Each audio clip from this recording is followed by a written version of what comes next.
We're back with another episode of Shh, We're in Conversation. I'm here with Rehana, and I know she was on a mission this week. But what stood out in our personal conversations is that she had a lot of side conversations with people at the event, and I would like to know more about that.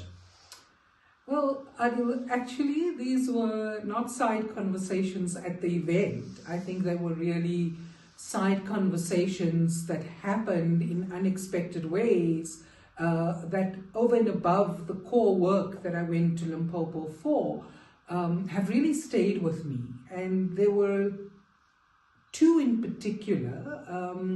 The one was the shuttle from Easy Shuttle. The driver was a gentleman by the name of Bongani who drove me to the airport at a ridiculous early hour in the morning.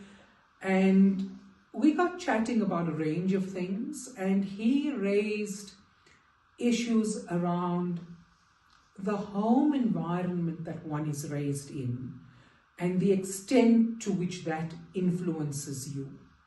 It was a fascinating conversation. We talked about his time in the minibus taxi industry. We talked about the challenges that face transport practitioners. But I think what most stood out for me was kind of, as we got close to the airport, he talked about the fact that where he comes from, when Madiba was the president, or even before that, he had arranged for a number of young people to go and study at very prestigious institutions globally. But the fact that some of them today are kind of watching cars, they are car guards.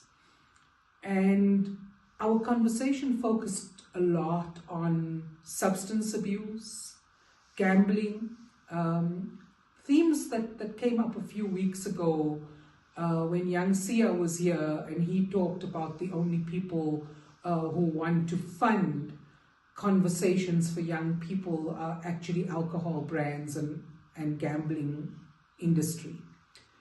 And this conversation with Bongani was one that really left me thinking about many issues. And then through a very strange series of events that unfolded whilst I was at Limpopo, basically somebody else's halal meal being given to me, and the chef was quite concerned that a guest who had stayed with them for a week at the hotel was suddenly with, well, half her halal food had ended up with me, and I had kind of already opened the plate. So I said, no, just leave it, and can you show me who the guest is, and I will have a conversation with her.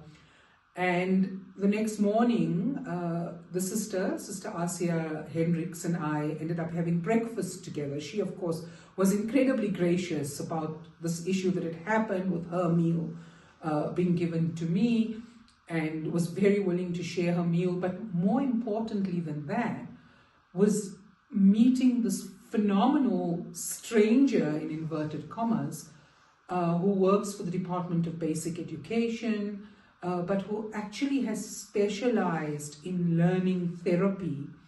And just the wonderful sharing that we had over a very short breakfast conversation about learners with special needs, children with special needs, about the impact of cesarean section births on children and their growth and development, about the impact of things we don't think about, fluorescent lighting in schools, and how very highly sensitive children are impacted by the sound that comes and is emitted by a fluorescent light, and depending on where they sit in a classroom, that this could really impact their ability to learn.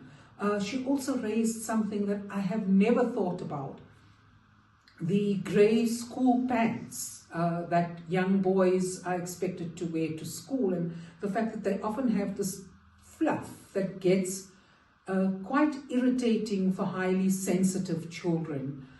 She's a specialist in math, science and technology, and goes out to various provinces where she kind of monitors how schools are actually doing. But I think this notion that every child has the ability to learn and grow and develop, and that often there are many, many elements that we're not understanding that happen in a child's body that impact their ability to learn for the rest of their lives. And this chance conversation, which was not the reason why I was in Limpopo, but it just felt like such an orchestration to be able to meet someone with that level of wisdom, with that passion for math, science and technology education, and to share many, many things, and things that I've always wondered about, kind of coming into perspective through that conversation. So Rehana, that's a pretty interesting topic you're touching on. As someone who struggled in school, I would like to know, what can teachers do better? And as an ex-educator yourself, what can teachers do better to assist children who are struggling and not treat them the same as everybody else? So Adil, I think it's not just about teachers. It's about the education system designed for one style of learning. But in fact, children have very different styles of learning. Some learn visually, some learn through their auditory capacity, some learn through tactile capacity.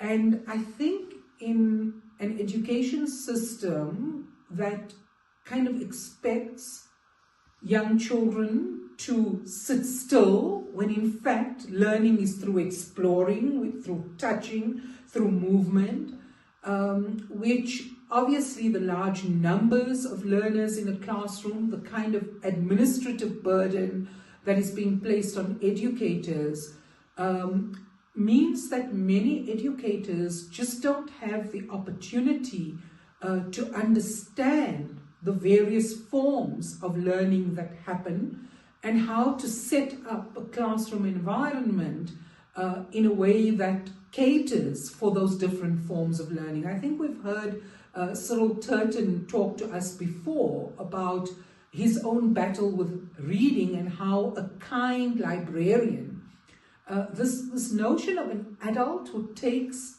a genuine interest in a young child and unleashes their innate potential to learn and grow. There are many, many things that mitigate against that in South African society, but I think the conversation with Asia really left me thinking about how do we expose more parents, more communities to that deep wisdom of why their children may be struggling in the way they are.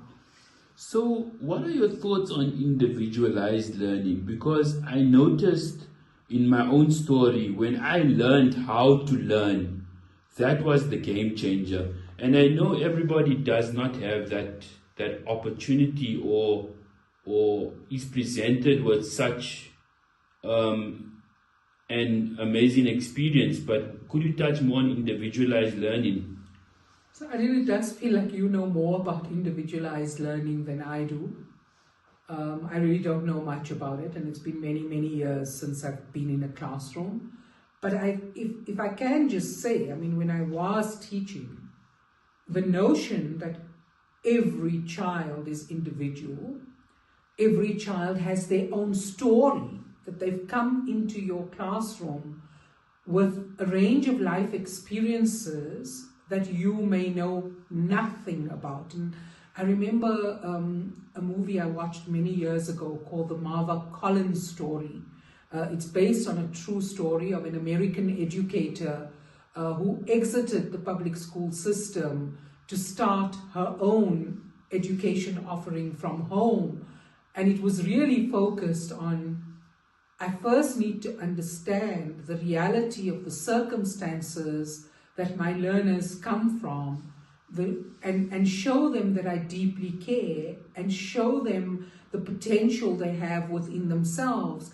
And I think every child is able to learn is able to grow, but the reality of the kind of demands that are currently being placed on our educators means that it is very, very difficult for them to offer an individualized learning experience. No, 100%. I completely understand that.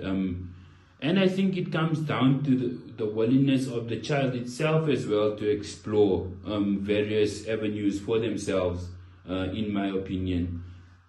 So Adil, I think that's where my difficulty comes in, because I think we have programmed people to almost assume that, well, some are more intelligent than others, some are meant to succeed and others never will. And that kind of self-fulfilling prophecy, that cycle of that, especially where you don't have a support system to enable you to explore and learn for yourself. The fact that for many, many people, books in themselves, if you can't read, become very daunting, right? So yes, I think we need to challenge the notion, and we need to free people up to say you have an innate capability to learn, and of course play. Play is the most wonderful way to allow children to explore. But again, I mean, in the conversation with Asia, she was explaining to me issues of peripheral vision, ways in which you could just test whether how far a child's vision extends by standing behind them and raising your fingers and seeing at which point they can see it.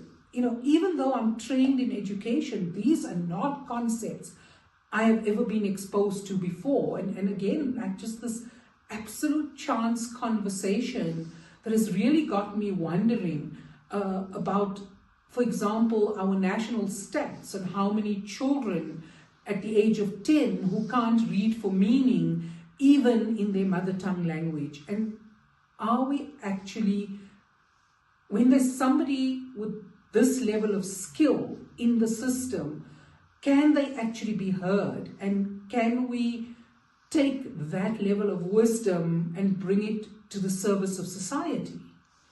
I think that's a great point. It's about every child being heard and every child being seen.